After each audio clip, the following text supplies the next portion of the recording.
Some people walk beside us every day. And yet, we never really see them. They're the ones who mop the floor after we pass. Who reset the water bottle we left half full. Who clear the crumbs from the corner of the room we never notice. And then they vanish. No name. No acknowledgement. Just another shadow in the background of someone else's story. Leila Omar was one of those shadows. For over a year, she worked in the marble halls of Michael Langford, one of the most powerful tech CEOs in America. And not once did anyone call her by name. Not once did anyone ask who she was. Because to them, she wasn't someone. But on one morning, one unexpected morning, the entire future of a $300 million deal began to fall apart. And it wasn't a director or a lawyer or a VP who stepped in to save it. It was her. Not with money, not with influence, but with something far more powerful. A voice no one expected. Spoken in a language no one else in that room could understand. This isn't a fairy tale. This is the story of a woman who spent her life being told to stay silent. Until one moment, she decided not to. Before we begin, tell us in the comments. Where are you watching from? And if you've ever felt unseen, unheard, or underestimated, just write, I know what that feels like. Because this story, this moment, is for you. Part 1. The Invisible Worker, a voice no one heard. She always arrived before sunrise. Long before the espresso machines hissed. Before the polished dress shoes clicked across the marble. Before anyone important stepped into the building. Leila Omar wore gray, a uniform designed to blend into walls, into corners, into silence. Her ID badge read, facilities. But her body language read, do not disturb. Not because she wanted to be ignored, but because she'd learned, in this world, invisibility was safety. At Langford Estate, she was the quiet one. No one remembered her last name. No one asked where she went when she left at night.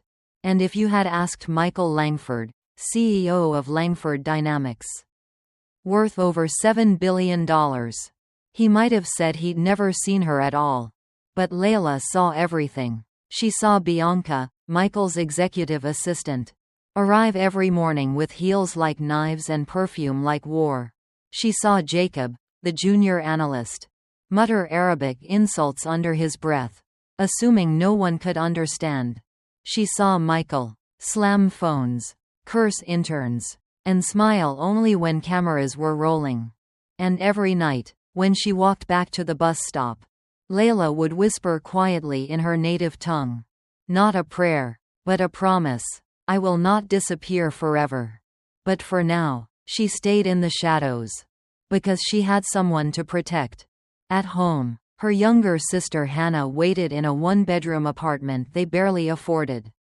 Hannah, diagnosed with PTSD and severe anxiety, needed stability, routine, and so Leila gave up her degree. She gave up her scholarship. She gave up her voice. And learned how to survive in silence. Until that morning, it started like any other day. Sunlight slicing across the Langford glass walls. Italian marble floors polished to obsession. A cool breeze flowed through the estate, and with it, tension. Because today wasn't just any meeting. It was the meeting. A $300 million strategic alliance between Langford Dynamics and a Saudi investment group. Michael had rehearsed every word, every slide, every clause, every seating position. The investors had only one condition. A professional, fluent Arabic translator. And as the cars pulled into the driveway, as the suits filed into the grand conference room, as the Icelandic water bottles were chilled exactly 38 degrees Fahrenheit, the translator didn't show. Where the hell is he? Michael barked, pacing like a panther. His agency called. Bianca muttered, checking her iPad. Food poisoning. He's in the Michael stared at her, disbelief melting into rage. This is not high school. This is not a F*** King school play. We are about to lose everything because someone ate bad shrimp? He called 4 agencies, yelled at 2 managers, fired 1 intern on the spot.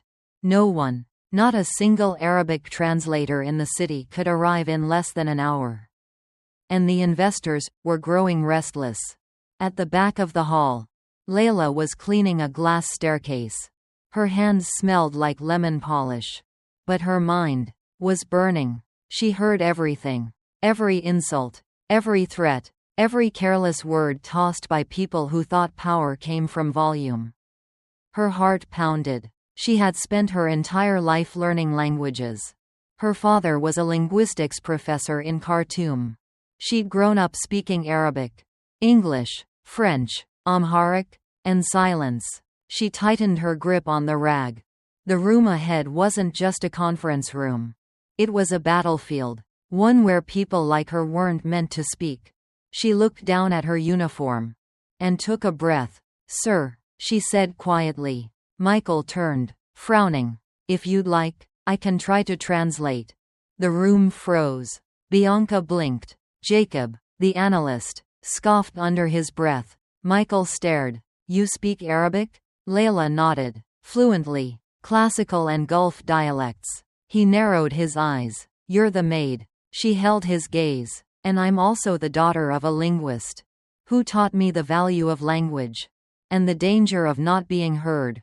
Silence. Then, one of the investors leaned forward. He asked a question in Arabic. Curt and skeptical. Leila responded. Steady and fluid. Not just translating, but bridging. The investor's eyebrows lifted. He turned to the others. They murmured, surprised. Michael swallowed hard. His pride screamed, but his fear screamed louder. He stepped aside. "Then sit. Make it count." Leila walked to the table, still holding the rag in one hand. And as she sat beside the most powerful men in the room, for the first time, someone realized she had never just been there to clean. There are moments in life where everything you've buried, every word you swallowed, every time you were overlooked, rises all at once. And what happens next rewrites everything. Continue to Part 2. The $300 million silence. Where one voice decides the fate of an empire. When Leila sat down at that table, something shifted. Not in the room. Not yet. But inside her. Her pulse beat like war drums. Her hands still smelled of bleach. But her voice was calm, precise, rooted. Across from her sat Mr. Al-Fahim, the eldest of the 3 investors. Sharp eyes, trimmed beard, a man known for walking out of meetings without a word. Next to him, his son, Amir, mid-30s, MBA from London, skeptical by bloodline. And to his left, Maryam, the silent advisor. The only woman in the room, other than Leila. They spoke fast, testing her. Not in Arabic 101. But in dialects and proverbs. In corporate nuance wrapped in tradition. And Leila answered, fluid and fearless. Not just translating, but correcting tone, adding context, catching a mispronunciation in Michael's greeting and smoothing it out like silk. The tension didn't vanish, but it bent. Michael leaned forward, watching her like he was seeing a ghost form into flesh. 10 minutes in, Amir asked her something quietly. "Are you a professional interpreter?" Leila replied, "No, I'm better. I've lived between worlds most people can't pronounce." For a second, Amir smiled. That's when Bianca re-entered the room. Heels sharp as ever, a fresh folder in hand. She froze at the sight. Her gaze narrowed. She handed the folder to Michael. Her voice sweet. "Updated slides with IP clauses. Let me know if you need anything else." Leila didn't look at her. She didn't have to. She could feel the venom in her tone. But right now, the only thing that mattered was saving the deal. And so, Leila got to work. She translated through financial statements, tech forecasts, market risks, brand vision, turning cold data into human language. She softened Michael's rough edges, eased cultural missteps, even subtly adjusted his phrasing when he unknowingly suggested something that could be seen as arrogant in Gulf business etiquette. At one point, Mr. Al-Fahim raised a brow. "You're not just translating," he said, in Arabic. "You're navigating." Leila bowed her head slightly. "In my world, sir, survival depends on knowing what not to say, just as much as knowing what to say." Back on Michael's side of the table, silence was growing. But it wasn't the silence of failure anymore. It was the silence of realization. Realization that the woman who had been invisible for over a year was now holding up the entire room like a spine. And yet, not everyone was ready for her light. In the back of the room, Bianca watched, eyes cold, arms folded. Jacob, the analyst who once called her the janitor girl, leaned toward a colleague and whispered, "She's just trying to look smart. She probably Googled all this." They laughed quietly. Leila heard it, but she didn't flinch, because she knew something they didn't. Every insult they whispered was the sound of their power slipping. Then, something unexpected happened. Amir, the investor's son, turned directly to Leila and asked a technical question. Not through Michael, not with a glance for approval, but straight to her. And she answered, with clarity, with control, with authority. Michael opened his mouth, then closed it. He knew, if he spoke now, he might break the spell. For once, silence was smarter. 2 hours later, the deal wasn't just alive. It was thriving. Investors shook hands. Smiles replaced tension. Maryam, who hadn't spoken much, offered Leila her card privately. "I run the foundation branch," she said softly. "We need people like you." Leila took it, but said nothing. After the room emptied, Michael sat in his chair. Shoulders low, jaw clenched. He stared at the papers in front of him, like they'd just turned into mirrors. Then, "Where did you learn to do that?" Leila didn't smile. She just answered, "Life. And the silence of rooms where no one expects anything from you."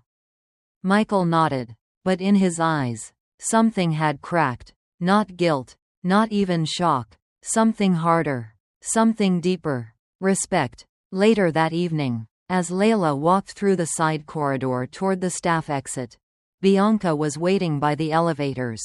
"Well," she said, with a tight smile, "quite the little performance today."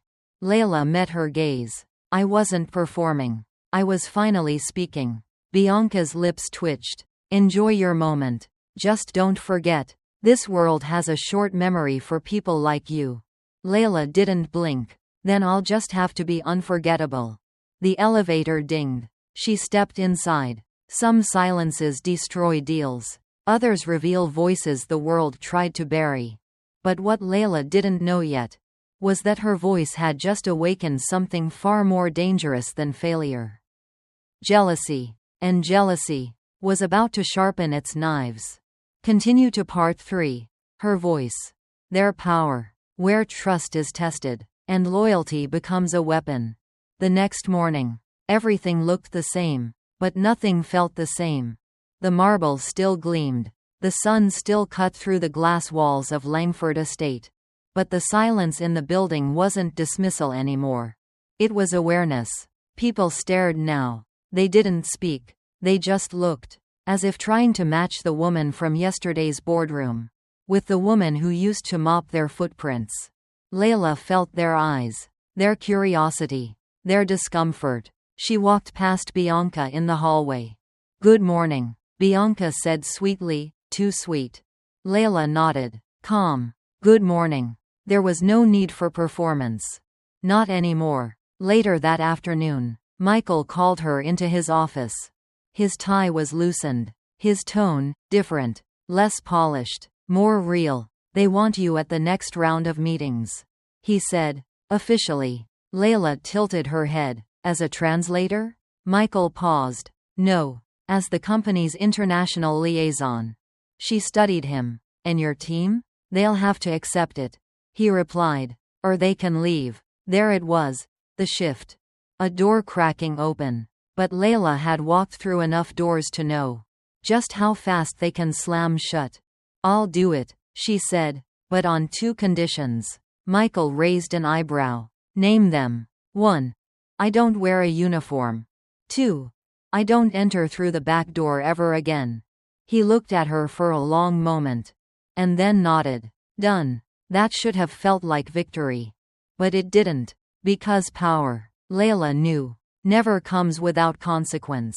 In the copy room downstairs, Bianca stood over a draft contract. One small sentence, tucked between lines of legal jargon. A mistranslated clause. Intellectual property. Just enough to slip by unnoticed. Unless someone was really fluent. She printed it, slid it into the presentation folder for tomorrow's meeting. Smiled to herself. Let's see how smart she really is. The following day, at the Langford corporate headquarters, Leila walked through the glass doors. No gray, no cleaning cart, just confidence. A badge now hung from her blouse. Leila Omar, International Communications Coordinator. But still, as she walked, whispers trailed behind her. "Is that the maid? I heard she spoke 8 languages." Michael's obsessed with her now. "She'll crash and burn. Just wait." On the 14th floor, the investors were already seated. Michael greeted them with his usual charisma. But the moment Leila entered, they stood. "Miss Leila," Mr. Al-Fahim said warmly. In Arabic, "A pleasure to see you again." Amir smiled. Finally, the real brains of the operation. Leila returned their greeting with quiet grace. And sat down. This time, not with hesitation, but with presence. She began translating. But it wasn't translation anymore. It was navigation. She softened Michael's phrasing, clarified cultural nuances, adjusted metaphors, bridged worldviews that couldn't meet on spreadsheets. Every time she spoke, the room settled, the air cleared. Even Mariam, the quiet advisor, began asking her questions directly. And every time she responded, Michael looked at her with something new in his eyes. Not just gratitude, not just reliance, but humility, the kind that only comes when you realize someone else is carrying your reputation more gracefully than you ever did yourself. But just as the deal was nearing final review, Amir slid a draft across the table. Updated terms. One sentence caught Leila's eye. She frowned. "Read it again." Slower. Her fingers touched the ink like it was poison. "Mr. Al-Fahim," she said softly, with respect, "this clause is a serious issue." Michael turned, alarmed. "What kind of issue?" Leila looked straight at him. "This line, it would give Langford Dynamics full ownership over patents developed on foreign soil. It contradicts your verbal agreement. And the English and Arabic versions don't match." Silence fell. The air thickened. Michael's face went pale. "Are you sure?" "I'm certain." He blinked. "If I let you fix it, can you stop this from becoming a disaster?" Leila didn't flinch. "I already have." She turned to the investors. And spoke, not just in Arabic, but in truth. She explained the error, the correction, the intent, with clarity, with dignity, with urgency. When she finished, the eldest investor placed his hand gently on the table. Then looked at her, not with judgment, but with something closer to pride. "You don't work for him," he said. "He works because you are here." Michael exhaled, laughed, almost nervously. "Because it's true." Back in the hallway, Leila stood for a moment. Alone. Not as staff, not as background, but as center. And yet, something felt off. Power is a strange thing. It attracts light, but it also pulls shadows toward it. And downstairs, in a locked office, Bianca's computer pinged with a reply from legal. Subject: clause under review. Action required. Report 2 hour. Her jaw tightened. She slammed her laptop shut. Leila had made her move. Now it was her turn. Some voices open doors. Others crack foundations. And the higher Leila rose, the more dangerous the silence beneath her became. Continue to Part 4. Sabotage in the Shadows. Where jealousy takes form and strikes from the dark. Leila had just saved a $300 million deal. Again. And this time, the world noticed. The investors now requested her by name. Executives forwarded her emails to entire departments with subject lines like, "This is what leadership looks like." And yet, behind every compliment, she could feel the shift. People had stopped ignoring her. But they hadn't started respecting her. Not all of them. Some smiled too quickly. Some nodded, then whispered. And others, like Bianca, didn't bother hiding the storm building behind their eyes. Bianca sat in her office. Blinds closed. Laptop glowing. Jaw clenched. Her assistant, Cam, stood awkwardly in the doorway. They're saying legal flagged the clause. Bianca didn't look up. Who's they? Our. And the Gulf team. Apparently, Leila caught it. Bianca's fingers froze on the keyboard. Then continued typing. Tell legal it was a formatting oversight. Nothing more. Cam hesitated. Then left. But Bianca's eyes stayed locked on the screen. Leila Omar? The maid who rewrote the room. No. Not forever. Downstairs, Leila sat alone in the break room. The walls were too quiet. The coffee too bitter. Earlier that day, Michael had sent her a thank you gift. A Mont Blanc pen. Silver. Engraved. To the one who spoke when it mattered. She stared at it now. Unopened. Because part of her didn't trust it. Not the pen. Not the gesture. Not the man. Michael was changing. Yes. But change is cheap when it's convenient. Would he still stand beside her? When the storm came. Would anyone? That afternoon, Maryam, the female investor, asked Leila to lunch. They sat at a small rooftop cafe. Away from boardrooms and headlines. You don't act like a woman who just saved 2 corporate deals. Maryam said. Leila smiled faintly. I'm used to celebrating alone. Maryam paused, then leaned forward. You know what's harder than being underestimated, Leila? Leila shook her head. Being seen, too clearly. Because once people realize what you're capable of, they stop applauding. And start defending what they might lose. Leila looked away. She knew that feeling. It was the same look her mother gave her years ago. The night Leila announced she wouldn't return to university. Because Hannah needed her more. She had traded potential for protection. And now, the world wanted her to trade it back. On their terms. 2 days later, the team gathered for a pre-review of the next round contract. Michael led the meeting. Leila reviewed the Arabic documents. Until her eyes narrowed. The clause was back. Different wording. Same outcome. Her fingers turned cold. Page 7, she said, interrupting. This clause, it's been reinserted.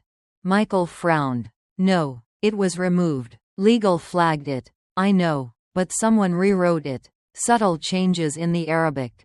Enough to slip past someone less careful. Bianca spoke up quickly. That's not possible. I had the final copy. Leila turned slowly. You did? Yes, Bianca said, smiling. Per usual. That's my job. Silence fell like a blade. Michael looked between them. Then at legal. Who gave final approval? Cam, standing in the corner, raised his hand reluctantly. Bianca forwarded it. Said it had your verbal okay. Michael turned to Bianca. Did you alter the clause? Bianca held her ground. It was a harmless adjustment. Nothing Leila couldn't clarify. There it was. The knife. Not loud. Not direct. But sharp enough to bleed. Leila stood slowly. This wasn't a mistake, she said quietly. This was sabotage. And if I hadn't caught it, your deal would have collapsed. Not because of language, but because of ego. Michael stared at her, not with anger, but with something more unsettling. Realization. The room spun with tension. And this time, Leila didn't wait for permission. She turned to Maryam. Explained everything, clear, direct, without softening the truth. Amir listened, arms crossed, then leaned forward. We trust her, not the process, not the paper. Her. Bianca stepped back, stunned. Michael didn't look at her. Not once. That night, Bianca was called into her access badge deactivated the next morning. But even as she packed up her desk, she whispered, "She doesn't belong in this world. And she never will." What she didn't know was, Leila had stopped asking for belonging. She was building her own. That evening, Leila stood in the marble hallway she used to clean. Same view, same walls. But for the first time, her reflection in the glass didn't look like a shadow. Michael approached. "You heard?" he asked. "I didn't need to," she replied. "I could feel it." He nodded. "She's gone." Leila didn't smile. She just whispered, "Someone got hurt by my rise." "You didn't hurt her," Michael said quietly. "She just never imagined someone like you could shine without asking for permission." Leila looked out over the city. Lights blinking like questions in the dark. Then maybe it's time the world stops waiting for permission. Continue to part 5. Not just the translator. Becoming the bridge. Where identity becomes power, and silence becomes history. Power changes the way people look at you. But it also changes the way they measure you. Before, they didn't look at Leila at all. Now, they stared too long. Not with respect, but with calculation. What box should we put her in now? How do we keep her useful, but not too loud? She felt it everywhere. In the way meetings paused when she entered. In how people hesitated before replying. As if every word might be quoted. Translated, weaponized. They weren't afraid of her mistakes. They were afraid of her clarity. Michael, on the other hand, had changed. But slowly. Less bark. More listening. He asked for her opinion. Paused before speaking over her. Even corrected a senior VP who interrupted her during a meeting. And yet, Leila didn't fully trust the shift. Not yet, because she knew something men like Michael rarely admitted. Respect was not the opposite of control. Sometimes, it was control, just dressed in praise. Weeks passed. Investor momentum grew. A proposal came in. A joint R&D hub in the Gulf region. Langford Dynamics would build it. But the Middle Eastern team had one condition. Leila must lead the cultural and communications front. On-site, full authority. 3 months. Michael summoned her. "You're the reason this bridge exists," he said. "They want you. Not as a translator. As a partner." She didn't answer right away. He stepped forward. "I mean it. This is yours." She finally spoke. "If I go, my sister comes with me." Michael blinked. "Of course. Anything you need." Leila stared at him. Carefully. "You're offering me this because it's smart business? Or because you finally see me?" Michael didn't dodge. "Both," he said. "But mostly, because you've made me want to be better. Not for credit. Not for optics. Just because I finally want to." Leila nodded. "That's not enough," she said. "Wanting is the easy part. Becoming is the work." A week later, Leila stood in her new office. 14th floor. Glass walls. Her name etched on the door. Leila Omar, Director of Global Strategy and Relations. People no longer passed her in the hallway without a glance. They offered smiles now. But some were brittle. She wasn't naive. She saw the two types of eyes. Admiration. And quiet resentment. One day, while reviewing materials for a cross-cultural training session, she overheard 2 younger interns whispering near the break room. "That's her. The translator lady. She's more than that now. Michael treats her like a co-founder. Do you think she even has a degree? I heard she used to mop the lobby." Leila stepped into view. They froze. She didn't scold. Didn't defend. Just looked at them. Calm. "Your job isn't to believe in my resume," she said. "It's to decide what you'll do when the world doesn't believe in yours." They nodded. Ashamed. Later that week, Maryam invited Leila to a private dinner with the foundation board. Among quiet conversations and gold-rimmed glasses, Maryam offered her a pendant, small, gold, engraved in Arabic. Courage rooted in wisdom. You didn't just translate our words, Maryam said. You translated our hearts. And you helped them understand us. That's more than diplomacy. That's bridge building. Leila held the pendant in her palm. And suddenly, she felt it. Not pride, not victory, but release. Like something heavy, inherited, absorbed, endured, was finally releasing. That night, Leila sat on the rooftop of her Abu Dhabi hotel. The skyline shimmered like gold dust over dark water. Inside, her sister Hannah was asleep, peaceful, safe. For the first time in years, Leila could breathe without fear.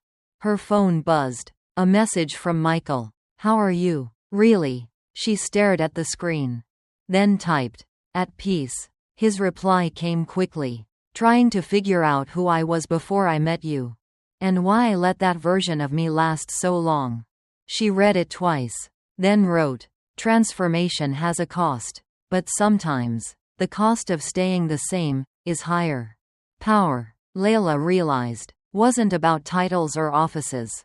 It was about who you become when the world finally listens. And more importantly, who you lift up when it does. Because she hadn't just crossed the bridge. She had become it. Continue to Part 6. Rewriting Legacy. From Made to Movement. Where personal triumph becomes collective transformation. And one voice opens the door for thousands. 2 years later, the building that once bore Michael Langford's name now had 2 names etched in steel. Langford and Omar International. To some, it was just a rebrand. A marketing move. A message to the world that times had changed. But for Leila, it was more than branding. It was proof that the world could be reshaped, not by titles, but by voices that refused to stay silent. Her days were filled with strategy now. Investor calls, policy meetings, keynote addresses. She traveled between Dubai, New York, Geneva, and still found time for Hannah, who now volunteered at a center for trauma support. But even with the new life, Leila never forgot the rooms that once swallowed her whole. So she bought the mansion. The one where it all began. Not as a trophy, not for revenge, but for something bigger. She turned it into a leadership institute. For immigrant girls, young women of color, the overlooked, the underestimated, those who had been told to clean up after dreams they weren't allowed to chase. One afternoon, she stood by the terrace. Same spot where she once swept dust from corners no one saw.